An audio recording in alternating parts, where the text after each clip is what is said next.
आप सभी को जय मसीह की। प्रभु यीशु मसीह के नाम से मैं आप सभी का स्वागत करता हूं आज के वचन के लिए। परमेश्वर के प्रिय लोगों, हम बात कर रहे हैं बुद्धि के बारे में। जैसे कि पिछले मैसेज में मैंने आपके साथ साझा किया कि बुद्धि अगर नहीं है तो आप कुछ भी नहीं कर सकते। अगर आप परमेश्वर से कुछ मांग रहे हैं तो सबसे पहले बुद्धि मांगिए, क्योंकि जब आप बुद्धि मांगते हैं तो जो चीजें परमेश्वर आपको देते हैं उन तमाम चीजों को आप बुद्धिमानी के साथ इस्तेमाल कर पाएंगे। मैंने पिछले प्रचार में आपके साथ बात की, आपके साथ मैंने साझा किया था कि अगले कुछ दिनों हम बुद्धि के बारे में सीखेंगे। अगले कुछ दिनों में हम बुद्धि के बारे में और जानेंगे ताकि हम परमेश्वर से बुद्धि मांगे। परमेश्वर क्यों चाहता है कि हम बुद्धि मांगे? परमेश्वर क्यों चाहता है कि परमेश्वर के लोग बुद्धिमान हो? इस बात को आप समझेंगे अगर अगले कुछ दिन आप हमारे साथ बने रहते हैं इस बुद्धि की बातों को सीखने के लिए। आज मैं शुरुआत करना चाहूंगा नीति वचन से, क्योंकि नीति वचन में परमेश्वर के प्रिय लोगों बुद्धि के बारे में सबसे ज्यादा बातें लिखी हुई है।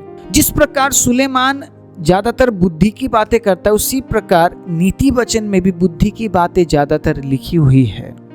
इसीलिए मैं आप सभी को उत्साहित करूंगा, इन दिनों में बुद्धि की बातों को सीखने की कोशिश कीजिए, बुद्धिमान बनने की कोशिश कीजिए, क्योंकि बहुत सारी झूठी शिक्षाएं अब उत्पन्न होना शुरू हो चुका है। उन झूठी शिक्षाओं से अगर आप बच पाएंगे तो सिर्फ बुद्धि से। उन झूठी शिक्षाओं से अगर आप बच पाएंगे तो सिर्फ बुद्धि से। अगर आपके पास बुद्धि नहीं है, आप कब भरमाए जाएंगे आपको पता भी नहीं चलेगा। यीशु मसीह ने दो व्यक्ति के बारे में बात किया, एक बुद्धिमान और एक मूर्ख। बुद्धिमान व्यक्ति हमेशा चट्टान पर घर बनाता है, लेकिन जो मूर्ख है वो बालू पर घर बनाता है। मूर्ख इंतजार नहीं कर पाता है, मूर्ख के अंदर धीरज नहीं है, इसीलिए उसे घर बनाना है और वो कहीं पे भी बनाता है। लेकिन जो बुद्धिमान है वो सोच समझ कर कदम आगे बढ़ाता है। बुद्धिमान के लिए भले ही देर हो जाए, लेकिन वो अपना घर चट्टान पर बनाएगा, क्योंकि जब बाढ़ आए, आंधी आए तो उसके घर को नुकसान ना हो। लेकिन जो मूर्ख है वो बात की बात कभी नहीं सोचता। वो जो सोचता है अभी के लिए, अभी इसी वक्त मुझे लेना है, इसी वक्त मुझे खाना है, इसी वक्त मुझे जीना है, इस बारे में वो विचार करता है और वो बहुत जल्दबाजी करता है। इसीलिए परमेश्वर के अजीजों, वो ठोकर खाता है और वो हमेशा अपना घर बालू पर बनाता है।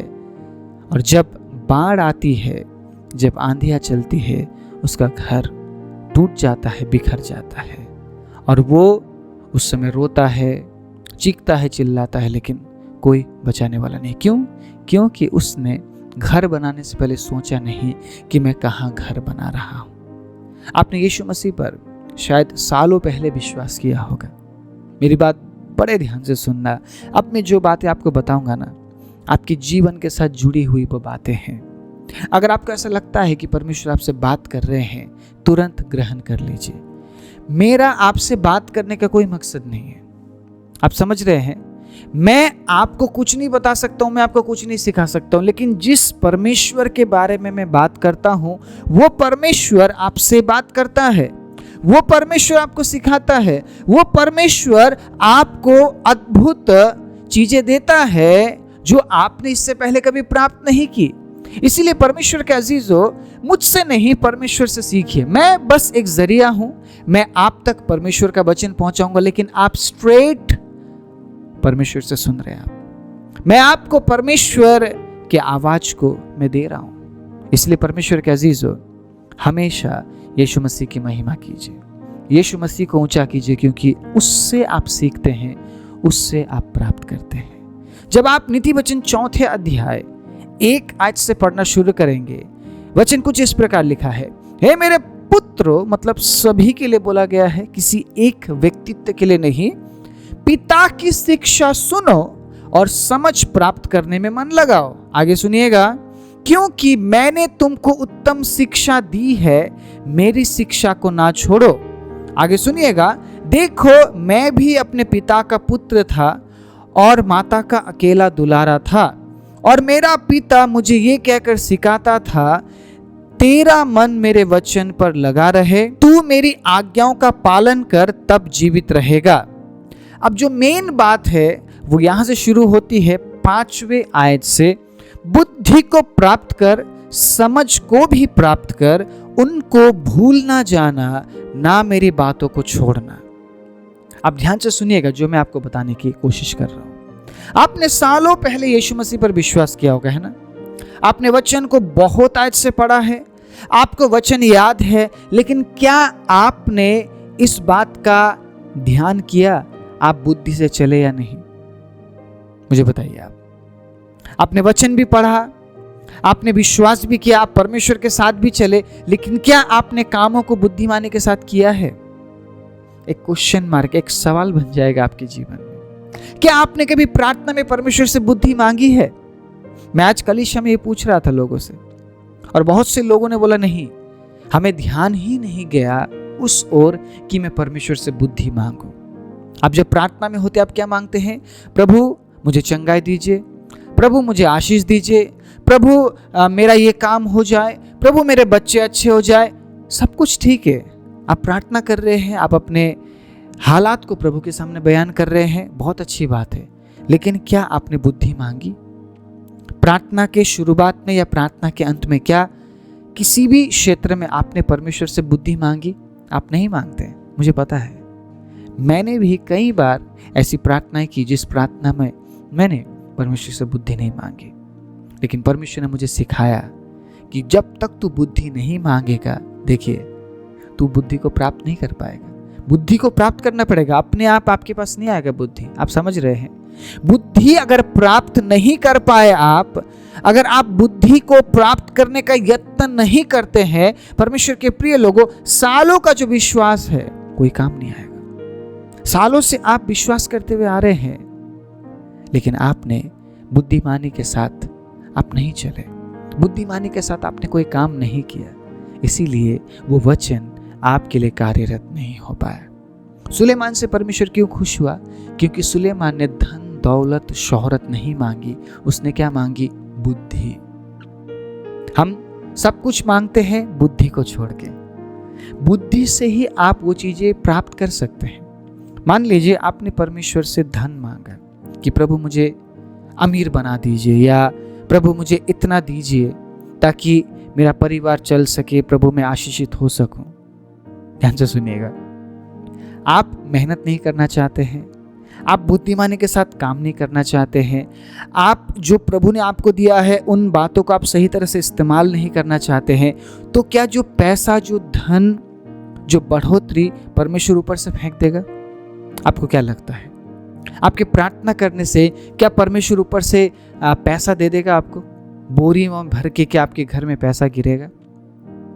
गिरेगा क्या? नहीं गिरेगा ना। हम सब जानते हैं ये बात। पैसा नहीं गिरेगा, धन नहीं गिरेगा ऊपर से। तो जो आशीष आप परमेश्वर से चाहते हैं, परमेश्वर आपको इसी संसार में ही देगा वो। लेकिन देगा कैसे? जब आप बुद्धिमानी के साथ उसके साथ चलेंगे। बुद्धि अगर आपके पास है तो वो सारी बातें आपके पास होंगी जिन बातों के लिए आप प्रार्थना कर रहे हैं या कर रहे थे। आप समझे इस बात को? इसीलिए आपको बुद्धि की जरूरत है। परमेश्वर के प्रिय लोगों, इन दिनों में झूठी शिक्षाएं बढ़ती जा रही है, झूठी बातें बढ़ती जा रही है, और ये चिन्ह है कि हम अंत के बहुत नजदीक है। यीशु मसीह के आने से पहले ये होना अनिवार्य है। वचन में लिखा है, वचन में लिखा है, मेरे आने से पहले ऐसी बातें होंगी। और ये बातें क्यों होंगी परमेश्वर के प्रिय लोगों? ताकि गेहूं को भूसे से अलग किया जाए, मूर्ख और बुद्धिमान में चुनाव किया जाए। अगर आप मूर्खता का जीवन जीते हैं, आप उन शिक्षाओं में आप चले जाएंगे, आप झूठी शिक्षाओं की ओर चले जाएंगे। क्योंकि जो झूठी शिक्षाएं होती है वो लुभाने वाली शिक्षाएं होती है, और इंसान को वही तो चाहिए। जहां लुभाने वाली बातें हैं, जहां लुभाने वाली चीजें हैं, वही तो इंसान जाता है। लेकिन जहां सत्य है वहां इंसान जाना पसंद नहीं करता है। आप किसके साथ हैं? आप सच्चाई के साथ है या आप लुभाने वाली बातों के साथ है, यह आपको तय करना पड़ेगा। परमेश्वर के अजीज हो, परमेश्वर आपको ऐसा नहीं बनाना चाहता है कि आप रातों रात आप फेमस हो जाएंगे, आप रातों रात प्रसिद्ध हो जाएंगे, आप रातों रात अमीर बन जाएंगे, रातों रात आप धनी बन जाएंगे। परमेश्वर ऐसे काम नहीं करता है। परमेश्वर आपको चमत्कारी पैसा नहीं देता है। मेरी बात बड़े ध्यान से सुनिएगा। बाइबल में क्या लिखा है? अगर तू मेहनत करता है, पसीना बहाता है, तो ही तो रोटी खा पाएगा। अगर मैं यहां बैठकर वचन दे रहा हूं, आपको बता रहा हूं परमेश्वर के वचन के बारे में, क्या मैं मेहनत नहीं कर रहा हूं? आप जो सुन रहे हैं, क्या आप मेहनत नहीं कर रहे हैं? बैठकर बोलना, लगातार काम को करना आसान नहीं है। आप समझिए इस बात को।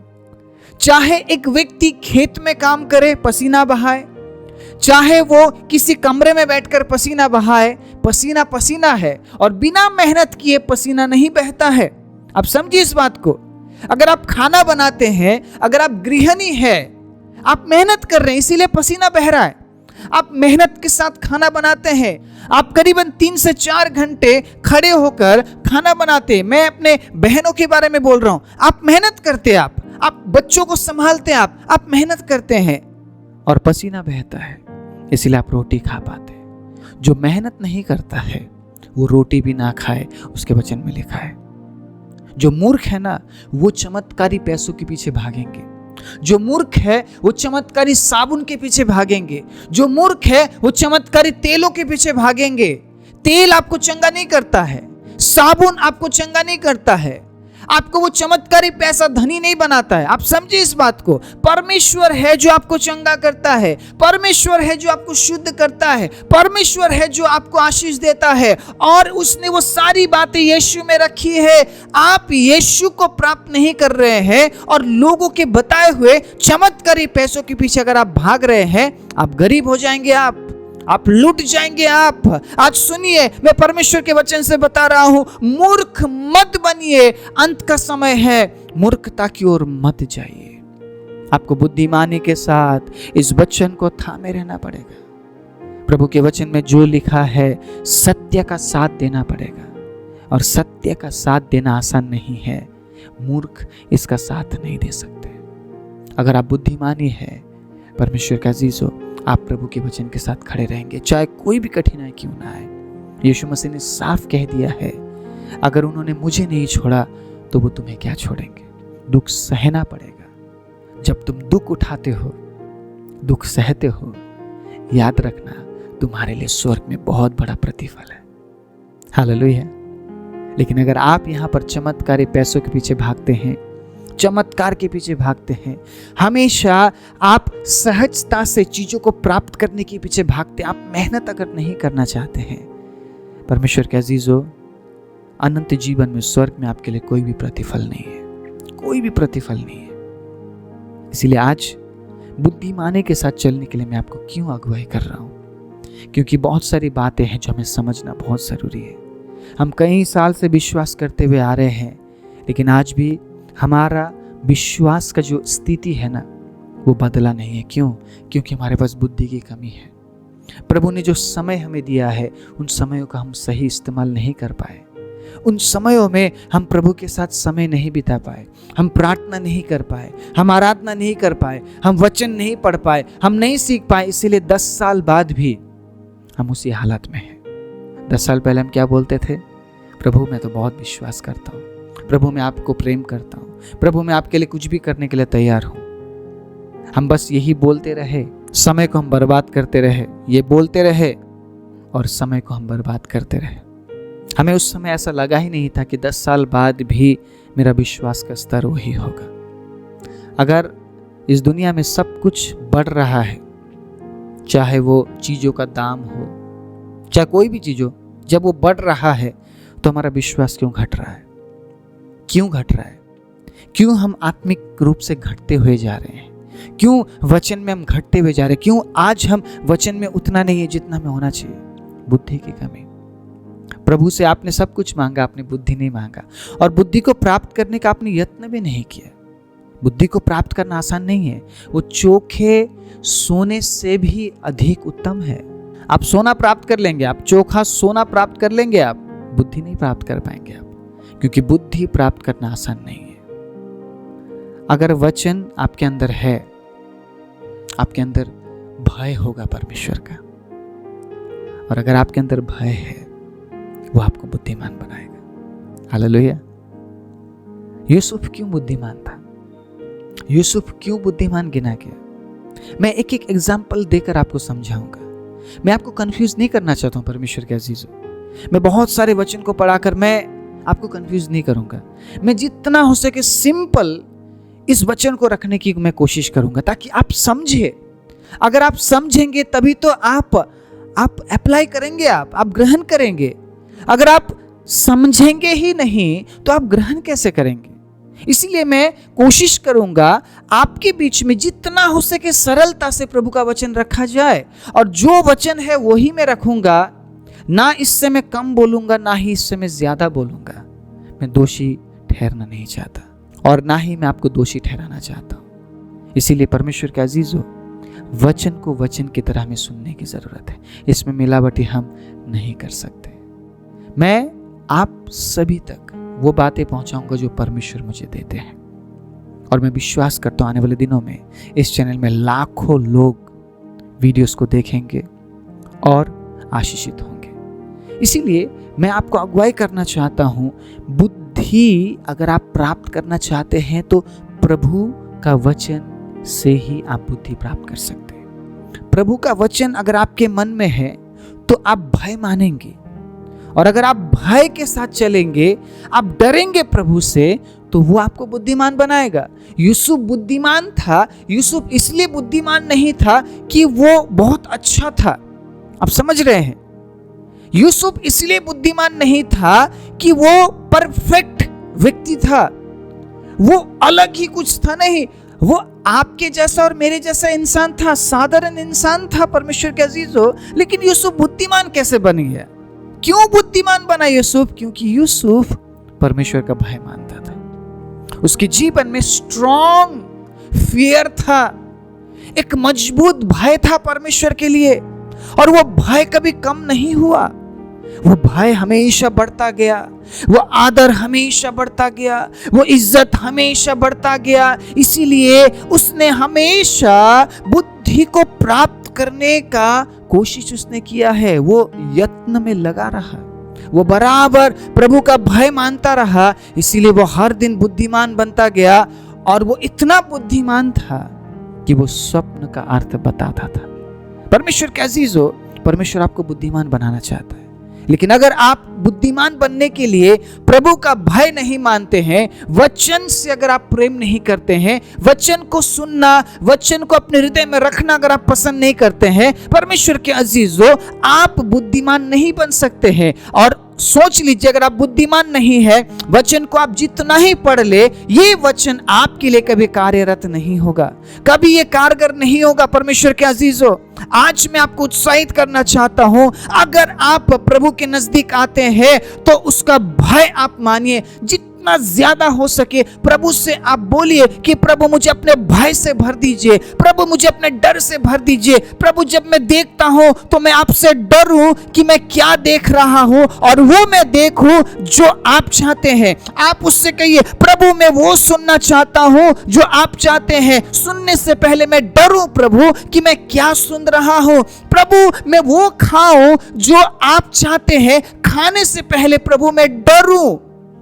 और वो चीज खाऊं जो आपने मेरे लिए रखी है, जो मेरे सेहत के लिए अच्छा है। परमेश्वर के अजीजों, अगर आप प्रभु के नजदीक आते हैं तो आप उसके भय में बढ़ने लगते हैं, और जब आप उसके भय में बढ़ने लगते हैं, वह आपको हर दिन बुद्धिमान बनाता है, वह आपको बुद्धि देने लगता है, और आपके जीवन को आप बुद्धिमानी से आप चलाते हैं। आपके हर एक बातों को बुद्धिमानी से आप चलाते हैं, और आप बुद्धिमान बनते जाते हैं, और उस बात से, उस जीवन से परमेश्वर की महिमा होती है। आइए हम अपनी आंखों को बंद करें। सर्वशक्तिमान जीवित दयालु परमेश्वर, हम धन्यवाद देते हैं उन तमाम बुद्धि की बातों के लिए। प्रभु हम धन्यवाद देते हैं जो बातें आज हमने सुनी है। होने दे परमेश्वर आपके बच्चों के जीवन में अद्भुत आपका भय उतरे और प्रभु वो बुद्धिमान बनते जाए, वो बुद्धि की बातें करने लगे, बुद्धि से कामों को करने लगे परमेश्वर,